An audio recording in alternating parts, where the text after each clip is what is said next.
Nós conversamos hoje aqui sobre a preocupação com o desmanche da Polícia Federal no Brasil. Conversa conosco o Fernando Augusto Vicentini, ele é diretor adjunto da Federação Nacional dos Policiais Federais e presidente do Sindicato dos Policiais Federais aqui do Pará. Bom, diretor, veja que no folheto divulgado pela mobilização dos policiais federais tem algumas preocupações importantes que são relatadas. Acho que vale a pena a gente registrar. Nesse material nacional diz que as informações obtidas pelo investigador são filtradas. Cargos de chefia são escolhidos por critérios políticos. 75% deles já presenciaram interferência externa no trabalho da polícia, o que é preocupante. Recursos cortados, funções da Polícia Federal repassadas para outros órgãos, a lei que reconhece a perícia de impressões digitais foi vetada, o governo não reconhece em lei as funções de inteligência, existem índices altíssimos de doenças psíquicas, inclusive suicídios dos policiais, e a cada ano mais de 250 agentes federais deixam a Polícia Federal. Na verdade, com esses números aqui, dá para considerar que a situação realmente não é fácil. Não, a situação hoje dentro da Polícia Federal é a pior na história da Polícia Federal, eu diria, porque quando você vê 200 policiais deixando a instituição ao ano, olha o desperdício de dinheiro público que isso significa. Quase um por dia útil, né? Quase um por dia útil. E esses policiais, eles passaram por um concurso. Formação? Passaram por uma formação na Academia Nacional de Polícia. Veja o gasto disso, para ele ficar, às vezes, 1 ano, 2 anos dentro da instituição, se sentir desvalorizado e procurar migrar para uma carreira mais valorizada. Quem perde com isso é a sociedade. Isso é dinheiro que vai pelo ralo. E é um profissional, e isso é muito importante registrar, aquele profissional que realmente tem um risco de vida muito mais acentuado que qualquer outra profissão. Com certeza, e até nesse sentido, eu gostaria de entrar um pouquinho no sacerdócio que é o ser policial, e em especial o policial federal. Não é uma profissão comum como outra qualquer. Nós sofremos um grave problema de pressão mesmo psicológica em função da atuação contra o crime organizado, contra o combate à corrupção, contra pessoas poderosas, né? Isso é uma pressão diária. O cara sai de casa, não sabe se vai voltar ao final do dia. Trabalha por horas seguidas. E ele trabalha muito mais por um ideal em prol da sociedade do que até pela situação que ele se encontra. E muitas vezes ele se deixa abater, tentando resolver a situação, colocando a vida dele em risco. Muitas vezes ele acaba entrando no alcoolismo, se suicidando, porque não consegue resolver, fica enxugando gelo em função do modelo que aí está, que ele não consegue chegar ao final, às vezes, de uma investigação. Há uma questão, aparentemente, pelos números relatados aqui, de administração, uma falha séria de administração. Quando a gente vê, por exemplo, esse equipamento automatizado de voo, que tem um custo altíssimo, poderia ajudar efetivamente o trabalho da Polícia Federal, mas que não consegue sair do chão porque não tem manutenção, não tem investimento. Então significa que o dinheiro está sendo mal usado. O dinheiro está sendo mal usado em vários setores. Tá? Assim são com as lanchas que estão paradas por falta de manutenção ou porque não são eficazes naquela área, deveriam trabalhar em outra área, não foi feito um estudo. Nós deveríamos ter lanchas, por exemplo, trabalhando em Guaíra, que é um local difícil por causa das pedras do rio, a correnteza e tal, um material específico que é chamado de curve line. E essas nós não temos. A lancha que está lá, embora seja excelente, ela é excelente, não para a situação que lá se encontra, tanto que ela não ficou 2 meses na água. Então nós temos R$2 milhões parados, cobertos com uma lona, porque se puserem na água vai ser só para dar uma satisfação de que eu estive aqui falando isso e que ela não está lá, mas eu tenho o que eu estou falando com absoluta certeza. Ela já queimou o motor dela 2 ou 3 vezes, só foi trocado porque estava na garantia, e quando baixa o rio ela não consegue navegar. O tratamento desigual entre cargos, como é que acontece isso? Como é que é o problema da hierarquia tratado? Veja bem, pela 8.112 nós não temos hierarquia dentro da Polícia Federal. Mas se baseia hoje, se usa a 4878 de 65, que é um regime jurídico da época da ditadura. E é com base nesse regime jurídico que os policiais são colocados contra a parede, muitas vezes pelas chefias, para que produzam, mesmo estando assoberbados de serviço, mesmo estando em situação de risco, mesmo morrendo em função, dando sua vida em função da profissão.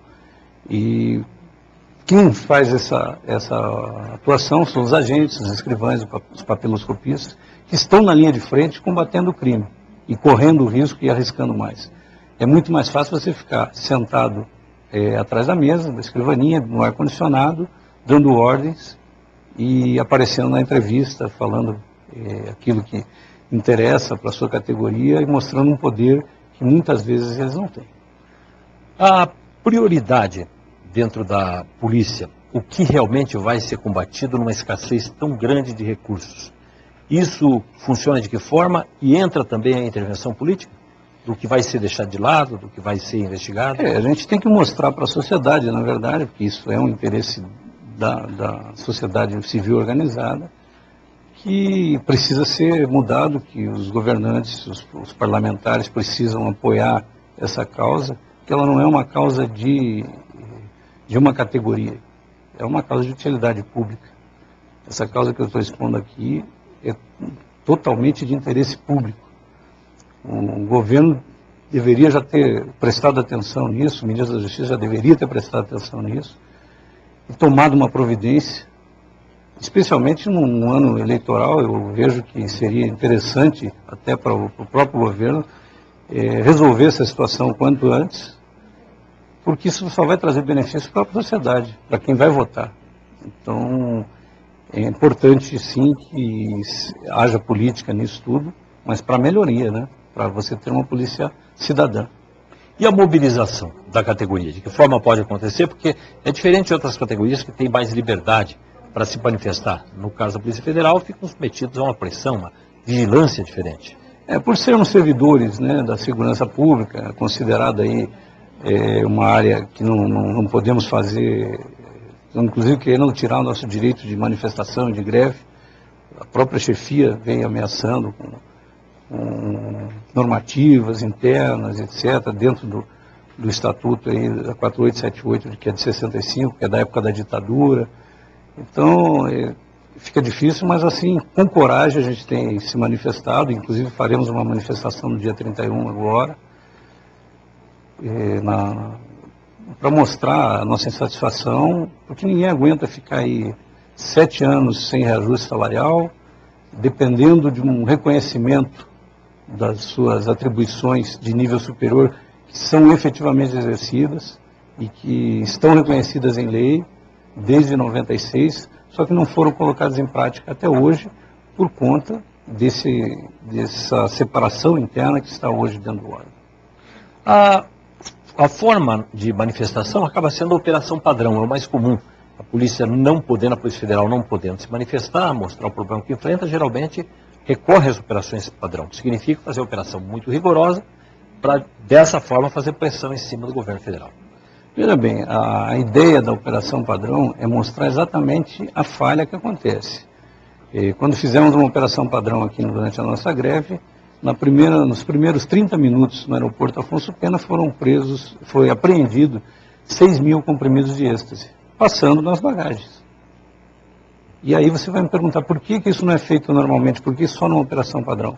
Porque hoje nós temos 2 policiais no aeroporto. Não tem estrutura, então isso é generalizado? Isso é generalizado, é estrutura. Como é que você vai colocar 2 policiais para fazer esse serviço? E aí a imigração, como é que fica? Não é feita.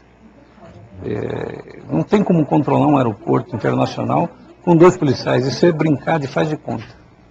E o Paraná tem uma situação muito mais crítica, porque nós temos a ligação com os países vizinhos, temos porto, e o Paraná, de certa forma, é um corredor de contrabando, de drogas para o resto do país. Com toda certeza, nós temos aí as fronteiras e elas estão abertas. Por exemplo, o posto de imigração que fica na Balsa de Guaíra, há mais de 5 anos não funciona, não tem um servidor lá fazendo a entrada e saída do país. Então, vizinhos de qualquer procedência, com qualquer intenção, podem entrar no Brasil com facilidade. Veja bem, se eu sou um cidadão de bem e estou vindo para fazer turismo no Brasil, eu vou ter que procurar a sede da Polícia Federal no centro de Guaíra para fazer a minha entrada legal, a minha imigração, porque não tem um posto lá na fronteira.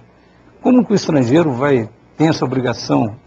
Ele muitas vezes vai passar batido e não vai nem fazer porque não tem controle. Porque não tem uma corrente de entrada também para trabalhar ilegalmente no Brasil, nos grandes centros. Exatamente. Eu estou falando aqui só do que ele quer falar, que quer entrar legalmente. O que quer entrar ilegalmente, ele entra por onde quiser. Nós temos milhares de portos ali entre Foz do Iguaçu e Iguaíra, até a divisa do Mato Grosso, e eu não vou entrar na divisa do Mato Grosso, que é seca e que é pior ainda, e não sem controle nenhum. Em Foz do Iguaçu, por exemplo, nós temos na PTN, foi feito um investimento, levando a fibra, enfim, os cabos para poder ligar a rede, né, de controle de tráfego internacional, a rede de informática, e ela está lá abandonada, não tem nenhum policial tomando conta. Se você for agora lá na PTN, ou à noite, ou a qualquer horário, você vai passar para o lado argentino sem nenhum controle, e vai voltar também para o Brasil sem nenhum controle. Diretor, então vamos esperar aí que haja um resultado nessa luta, já de longa data da Polícia Federal, que é pelo interesse da segurança brasileira. Muito obrigado pela presença aí com a gente. Eu que agradeço a oportunidade, Vili, foi importante a gente estar aqui falando dessas coisas, e gostaria de deixar claro que a instituição é maravilhosa, mas que precisa melhorar. Obrigado pela presença. Obrigado a você que ficou ligado aqui na Bandeirantes.